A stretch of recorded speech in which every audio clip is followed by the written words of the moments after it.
네, 안녕하십니까. 이긴입니다. 네. 개혁신당이요. 비상계엄 선포 이후에 윤석열 대통령을 내란죄 수괴라고 규정하면서 탄핵을 당론으로 결정했습니다. 그러면서 탄핵이 아니라 더 강력한 처벌을 해도 모자라다. 그 이상의 처벌을 주장하셨는데요. 탄핵 이상의 처벌이 있는 겁니까? 우선은 저희가 일단 왜 탄핵에 대해서 당론으로 결정했는지를 좀 배경을 말씀드려야 될 것 같은데, 네. 지금까지 개혁신당은 많은 분들 아시겠지만 이 탄핵이라는 것에 대해서 되게 신중하고 네. 어찌 보면 유보적인 태도라는 걸 많이 아실 거라고 생각합니다. 그랬죠. 많은 유권자분들도 개혁신당도 찬성 안 하는데라고 하는, 어쩌면 이 야권에서 이렇게 계속 아주 수시로 나오는 탄핵이라는 것이 정치적 공세인지 아닌지 뭔가 좀 리트머스 시험지 같은 역할을 좀 했다고 보거든요. 예. 근데 저희가 이제 본격적으로 탄핵을 당론으로 정하고 꺼낸 이유는 많은 분들이 생중계로 보셨던 그 국회의 장면, 그 계엄, 불법 계엄 때문입니다. 불법적으로 계엄 선포하고 뭐 707 부대, 수방사 특임대 같은 특수부대를 투입해가지고 헌법상에 있는 국가기관인 국회 권능을 유린하려고 했던 일은 도저히 용납이 안 되기 때문에 탄핵으로 가야 된다라는 결정을 한 거고요. 네. 정확하게 형법상의 내란죄에 저희는 해당된다고 보고 어제 우리 천하람 원내대표와 허은하 대표가 직접 고발하기도 했거든요. 아, 그래요. 국헌문란, 그러니까 이제 형법상에서 국헌문란의 정의를 어떻게 하고 있냐면, 헌법에 의해서 설치된 국가기관을 강압에 의해서 전복 또는 그 권능 행사를 불가능하게 하는 것이라고 적어놨는데, 이게 지금 윤석열 대통령이 어제 썼던 불법 개헌과 찰떡입니다.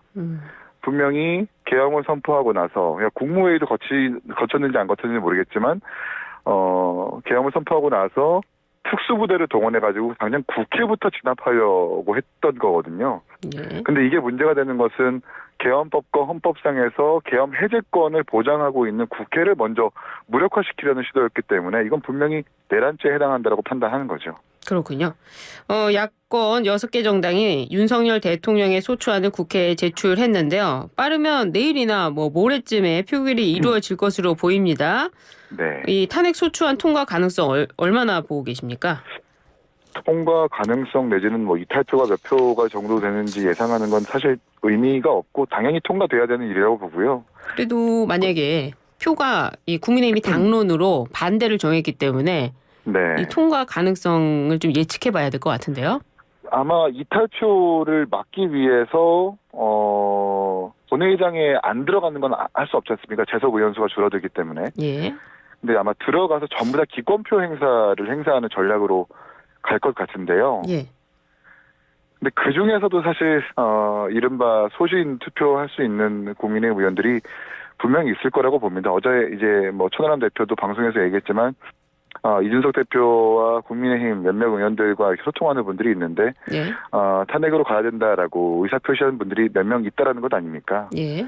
그렇기 때문에 탄핵에 대한 소추안은 통과가 분명히 가능할 것이라고 예견하고 있습니다. 그럼 8명 이상은 올 것이다 이 말씀이신 거예요? 예, 그러니까 뭐 8명이라고 특정은 할 수는 없겠지만 네. 당연히 그 이상이다. 200명을 넘어야 되기 때문에 예. 그것보다 더 많은 숫자가 올 수도 있겠고요. 그래요. 지켜봐야 될 일인 것 같습니다. 그래요. 이 비상계엄 여파로 대통령실 실장과 수석 비서관을 비롯한 고위 참모진이 일괄 사의를 표명했습니다. 네. 이 부분은 어떻게 보셨어요? 지금 결과적으로는 그 김용현 국방부 장관만 사임하게 되고 예. 내각 총사퇴라든지 출장이라든지 제명, 탄핵 이런 건 이제 국민의힘과 정부 측에서는 없던 얘기가 되는 게 지금 정부 여당의 논리인 것 같은데요. 그런가요? 예. 정말 레전드라고 생각을 하고요. 레전드요. 계엄 선포해가지고 장갑차 헬기 동원하는 그 비주얼 쓰나미를 만들어 놓고 예. 이 뻔뻔하게 아무것도 안 하면서 장관 한 명만 사임시킨다는 걸 어떤 국민들이 납득할 수 있겠는가. 그리고 지금 굉장히 집권 여당에서 대단한 대안인 것처럼 여겨지는 출당. 예. 그리고 내각 총사퇴라는 그 대안이 왜 자꾸 수시로 거론되는지 는 잘 모르겠는 게 예.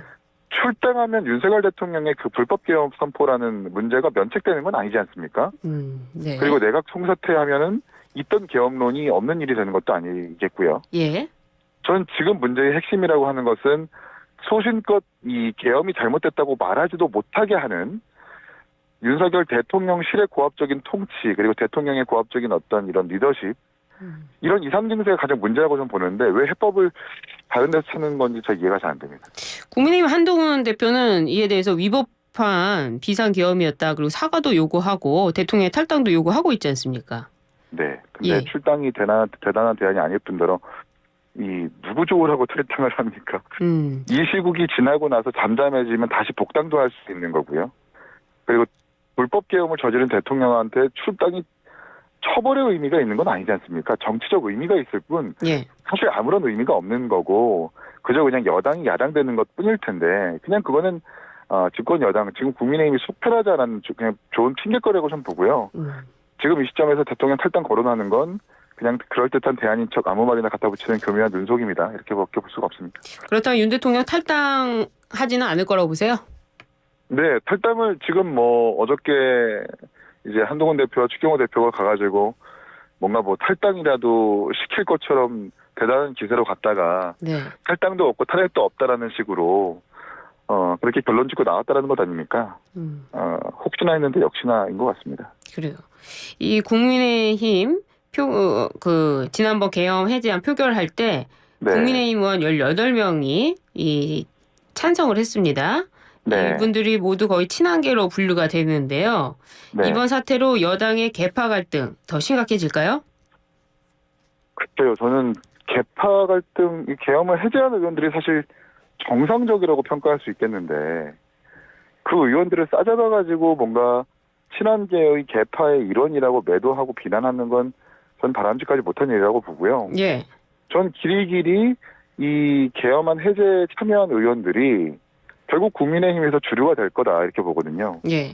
그렇게 소신을 지키는 의원들이 정치를 해야 되는 게 전 맞다고 보고요. 예. 지금 이 시점에서는 이렇게 계파의 갈등보다는 정도를 걷는 의원들이 훨씬 더 많은 국민들한테 지지를 받을 것이다라는 말씀으로 가름합니다. 이 의원들 찬성한 의원들이 그 탄핵에 표결을 한다면 찬성표로 다 돌릴까요? 찬성표에 다 던질까요? 뭐 그분들에게 달려 있는 것 같고요. MG 새마을금고의 뿌리는 박영자 할머니, 최종훈 과장님, 이유진 어머니. 그런 부분들은 뭐 짐작할 수 없겠으나 과거 이제 저희 뭐 천하용인과 함께 했었던 분도 계시고 이른바 친한계를 이렇게 표방하면서 소신껏 말씀하시는 분들이 꽤 계신데 그런 분들이 지금 현실을 잘 직시하고 국민 여론들이 어떤지를 잘 수렴해가지고 판단했으면 좋겠다는 말씀드립니다.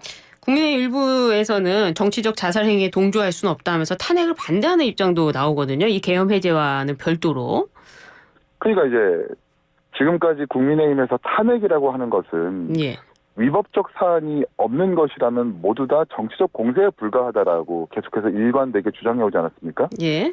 그런데 불법 계엄이 선포되고 나서 한동훈 대표가 본회의장 들어가자마자 나온 언론의 메시지가 윤석열 대통령의 이번 계엄 선포는 위법적 사안이다라고 정확하게 단정지어서 얘기했단 말입니다. 네. 그러면 공당의 대표가 위법적이라고 인정했다면 탄핵 사유가 분명히 일어난 것이고 그간의 주장해왔던 말들을 일축되고 이제 반박이 되는 건데 이제 와서 갑자기 이 탄핵은 안 된다라고 말을 번복하는 것은 글쎄요 국민들이 어떻게 받아들일 수 있을까 그리고 말이 이렇게 계속 바뀐다라는 것에 있어서 대단한 역풍을 받을 수 있는 것이기 때문에 좀 신중하셨으면 좋겠다는 말씀을 드리고 싶습니다. 예. 국회 봉쇄에 누구는 들어가고 누구는 또 못 들어가는 상황이 발생했습니다. 보니까 이준석 의원도 국회에 못 들어가서 화를 내는 모습이 카메라에 잡혔는데요. 네. 예, 뭐 반말도 하고 굉장히 화를 많이 내시더라고요. 네. 예, 근데 다른 분들은 담장을 넘었는데 왜 이준석 의원은 그 앞을 꼭 지나가려고 했을까요? 그러니까 국회의원들이 사실 담장을 넘어서 국회를 들어가야 된다는 게 넌센스고 코미디잖아요. 그리고 들어가야 되는 것도 그리고 들어가서 표결을 해야 되는 것도 중요하지만 이 앞을 가로막는 현장을 국민들께 생중계하고 알리는 것도 상당히 중요합니다. 왜냐하면 국회의원들의 국회 출입을 막는 것 자체가 사실 위법적 판단이라고 보기 때문에 아마 이준석 대표는 그 상황, 그 순간순간에 이런 것들도 충분히 나중에 내란죄 내지는 탄핵 사유에 해당할 수 있는 요소가 될 수 있다라고 판단을 해서 격렬하게 좀 이렇게 항의를 한 것 같습니다. 아마 그런 연유가 있는 것 같아요. 그렇다면 일부러 좀 의도적이었다 이렇게 들리는데요. 아니 의도로 했다라는 건 국회 출입을 막은 사람들이 의도를 한 거고 예. 들어가고 싶은 국회의원의 문을 열라라고 얘기하는 것은 뭐 의도했다 아니다라는 정치적 이유보다는 아니 내가 내 사무실 들어가겠다는데 왜 당신들이 막냐라는 당연한 호소이겠죠. 계엄령이 선포됐기 때문에 국회 네. 출입이 통제된 것이고 그로 인해서 다른 의원들은 다른 길을 찾아서 넘어갔습니다. 이준석 의원은 이런 모습을 보여주기 위해서 이 군인 앞에 있었다고 하니까 당연히 의도적으로 읽힐 수 있는 거 아닙니까? 근데 계엄령을 선포한다라는 것은 국회를 통제한다라는 그 어떠한 근거나 조항도 없습니다. 이번에 그래서 계엄군이 지금 국회 불법이고 집회 결세 위법이라는 자유에 거고. 맡긴 거 그리고 이제 아닙니까? 그 계엄법과 헌법에서는 국회의 과반으로 계엄 해제권을 보장하고 있지 않습니까? 예. 그 이유는 아마도 권력자가 계엄을 선포하고 나서 그 계엄의 어떤 방향과 모습들이 독재의 스타일로 흐르지 않게 하는 최후의 보루라는 개념이거든요. 그런데 헌법에도 없는 조항을 들어가지고 헌법에도 없는 근거를 들어서 국회를 그냥 특수부대를 동원시켜가지고 막아버렸다는 말입니다. 예. 당연히 그 사무실 들어가는 사람은 사무실로 들어가야 된다는 의도가 있는 거고 담을 넘어야 되는 사람도 뭐 자신의 판단이 있는 건데요. 뭐 그렇게 생각을 합니다. 그래요. 혹시 의원님께 물어보진 않으셨어요? 왜 담을 안 넘었는지? 그러니까 담을 넘는 게 사실 정상적인 건 아닌데 당연히 국회 예. 입구를 막고 있는 사람한테 항의하는 게 정상적인 거잖아요. 다른 그렇잖아요. 뭐 너 의원실 왜 국회의장도 담을 안 그렇고. 넘었니라고 묻는 것, 예. 국회의원한테 왜 국회 사무실 들어갈 때 담을 넘지 않았니라고 묻는 건 그야말로 코미디 아닙니까? 긴박한 상황에서 우원식 의장도 그렇고 박 전 의원도 넘었길래 한번 여쭤봤습니다. 예. 여러 가지 뭐 이유가 있겠네요. 몇 달 예. 전에 민주당을 중심으로 퍼지던 계엄설에 대해서 대통령실은 국회 과반 의견이면 바로 해제된다. 터무니없는 주장이다. 이렇게 대응했었는데요. 김민석 의원은 어떻게 알고 이런 주장을 했을까요? 그러니까요. 저도 그때 당시에 사실 그 민주당이 제기했던 계엄론이라는 게 너무 터무니없는 음모론이다 이렇게 일축했었거든요. 네. 근데 이게 정말 현실이 될 줄은 저는 꿈에도 몰랐고 예. 아마 지금 와서 짐작해 보건데 그때 제기했던 계엄론이 아예 없는 얘기는 아니었던 것 같고요. 예. 아마도 뭐 이런저런 정보 출처로부터 계엄 준비설이라는 걸 입수를 해가지고 제기한 것 같습니다. 그리고 국회 과반이면 해제된 데까지는 믿을 만한 이야기인데 예. 이번 계엄 선포라는 것은 거기서 한 발 더 나아간 거죠. 국회가 이제 과반 의결을 할 수 없도록 무력 진압 시도를 한 것이니까요. 어찌 보면 앞뒤가 연결되는 사건들이었다 이렇게 평가할 수 있겠습니다. 그렇다면 김민석 의원이 이번에는 네. 2차 계엄 가능성에 대해서도 언급하고 있는데요. 어떻게 보세요? 제가 어저께 다른 방송에서도 나가서 말씀드렸지만 대통령실 관계자 여러 명을 좀 알고 있어서 예. 중복되게 좀 확인을 해보니까 예. 이번 계엄 선포 사건에 있어서 대통령이 반성의 비읍자도 안 한다고 합니다. 그 어떠한 사과나 뭐 어떤 반성의 기색이 없이 왜 이 계엄이 실패했을까 혹은 군부대 내지는 경찰들이 조금 더 잘 따라와 줬다면 계엄이 성공하지 않았을까라는 취지로 그렇게 생각하고 있는 것 같은데 아마 그게 사실이라면 예. 이번 계엄뿐만 아니라 제2의 제3의 좀 더 면밀한 구체적인 계획을 통해서 좀 더 촘촘한 계획의 계엄을 선포할 수 있는 가능성이 없지 않아 있는 거죠. 그거는 합리적으로 추측할 수 있는 부분이라고 생각합니다. 그래요. 이 윤석열 대통령이 계엄 선포를 하면서 이렇게 주장을 했습니다. 민주당 주도의 감액 예산, 이건 뭐 예산 농단이다. 그리고 네. 판사를 겁박하는 사법농단, 그리고 검사 탄핵, 감사원장 탄핵. 이건 행정을 마비시키는 것이다. 그래서 뭐 특활비를 깎는 부분에 있어서도 지금 대한민국이 마약 천국이 되고 있다. 뭐 이런 부분까지 이야기를 했습니다. 네. 일각에서는 이번 계엄령이 야권의 공세가 이어진 탓도 있다. 이런 시각도 있는데요. 어떻게 보세요? 정확하게 이제 국민의힘과 정부가 말하는 논리이고요. 예. 아무리 예산을 깎고 뭐 자신의 아내의 불법 사항에 대한 특검이 이제 통과될 것 같다라는 뭐 그런 상황을 예견한다 쳐도 그것에 대한 응수의 방법으로 계엄군을 선택한다는 건 말이 안 되는 거고요. 어떤 방법이 있을까요, 그러면? 만약 그 상황에서 예. 기자회견을 열고 국민들께 그 예산이 꼭 필요하다라는 정밀한 기자회견을 한다거나 했으면 저는 오히려 동정심을 호소할 수 있는 방법 중에 하나이기 때문에 지지율 상승의 모멘텀을 만들었을 계기가 충분히 됐을 거라고 좀 봅니다. 그런데 윤석열 대통령이 선택했던 거는 본인들의 군합발로 국회에 가서 위협하겠다라는 거잖아요. 근데 거기서 본인의 발걸음으로 직접 야당 대표실을 찾아가는 이례적인 모습을 보였다면 글쎄요. 대통령이 지금까지의 모습과 다르구나. 그리고 민주당이 얼마나 저렇게 심하게 예산을 깎았으면 그렇게 2년 반 동안 한 번도 찾아가지 않았던 이재명 대표 내지는 야당에게 직접 찾아가는 모습들을 보이느냐. 윤석열 대통령 변했다라는 평가를 보일 수 있는 거. 그게 이제 정치 아니겠습니까? 민주당이 근데 받아줄까요? 그러니까 안 받아준다 하더라도 그것을 평가하는 건 결국 국민의 몫이니까 예산을 삭감한다라는 건 결국 정치 틀 안에서 가능한 행위입니다. 저도 이제 성남시장 이재명 시장 있을 때 대규모로 예산도 삭감을 해보고 또 그리고 업무 추진비 유용을 미리 알아서 업무 추진비도 그냥 반액 이상을 다 삭감한 적도 있었습니다. 그렇다고 해서 이재명 대표가 무력으로 본회의장을 점거하려고 한다거나 이런 적은 없거든요. 예. 정치의 틀 안에서 가능한 행위이기 때문에 정치를 말했으면 정치로 답을 해야 되는 건데 정치에 대한 주장을 무력으로 대답을 했으니까 사실 이게 지금 국민들에게 특히 보수를 지지하는 지지층들에게도 반감을 사는 요인입니다. 이걸 빨리 파악을 하셔야 된다라는 생각을 합니다.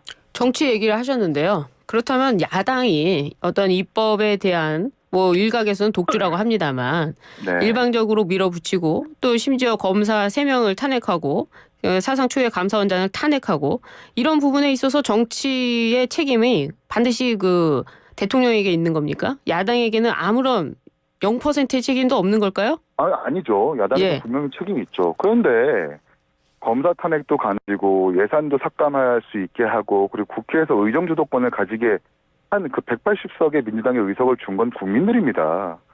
그럴 거면 윤석열 대통령과 국민의힘이 잘했어야죠. 근데 국민의힘 내에서 내부 총질한다라고 뭔가 바른 소리 하는 사람들 자꾸 내쫓고 윤리위 만들어가지고 이준석 대표 내쫓고 다른 목소리 다원주의를 부정하고 원천 봉쇄하고 부인했었던 사람들이 국민의힘 아닙니까? 결국 이러한 사태는 국민의힘과 윤석열 대통령 본인들이 자초한 겁니다. 이걸 인정하지 않고 계속해서 민주당 때문이다. 야권 때문이다. 당신들의 탄핵 때문이다. 이렇게 얘기하는 순간 전국은 풀리지 않는 거죠. 그래요. 당연히 영수회담 같은 것도 그렇고 이재명 대표나 야권은 대화할 용의가 있습니다. 그런데 그런 대화조차 기미조차 보이지 않는 대통령을 우리가 어떻게 인정을 합니까? 이준석 대표는 탈당을 했죠. 마포 갈비선언인가요? 뭐 하면서. 그리고 그렇죠. 지금 윤석열 대통령 보고도 탈당하라고 하지 않습니까? 탈당이 뭐가 문제냐고 하신 걸로 앞서서 얘기하신 것 같은데. 그거는 약간 좀 사실관계가 다른 것 같은데요. 저는 그 탈당에 대해서 이준석 대표가 그렇게 구체적으로 이야기한 건 기억이 잘 안 나는 거고요. 글쎄요, 저는 개인적으로 제 인터뷰니까 탈당은 지금 대단한 대안이 아니다라는 일관된 주장을 하고 싶습니다. 알겠습니다. 오늘 쭉 이야기 들어봤는데요. 이 윤석열 대통령의 탄핵 앞으로 며칠쯤에나 탄핵 소추 결의가 될까요? 아마 어제 새벽에 보고가 됐고 예. 또 보고된 이후로 24시간 이후 72시간 이내에 표결을 붙여야 되는 거니까 아마 이번 주 내에 결론이 날 것 같고요. 예. 아마도 국민의힘 이탈표가 생기지 않고 부결된다면 예. 야권에서 이번 한 번으로 끝나는 것이 아니라 다시 한번 본회의를 잡아가지고 보고하고 예. 발의할 겁니다. 그래요. 부디 국민의힘이 과거 통진당 사례에서 알 수 있듯이 내란의 죄를 범한 사람들이 정당 해산을 집행당한 것처럼 그러한 교훈을 다시 한번 인식하고 표결에 임했으면 좋겠다는 당부드립니다. 알겠습니다. 오늘 아주 말씀 잘 들었습니다. 네, 고맙습니다. 네, 지금까지 이기인 개혁신당 최고위원과 함께했습니다.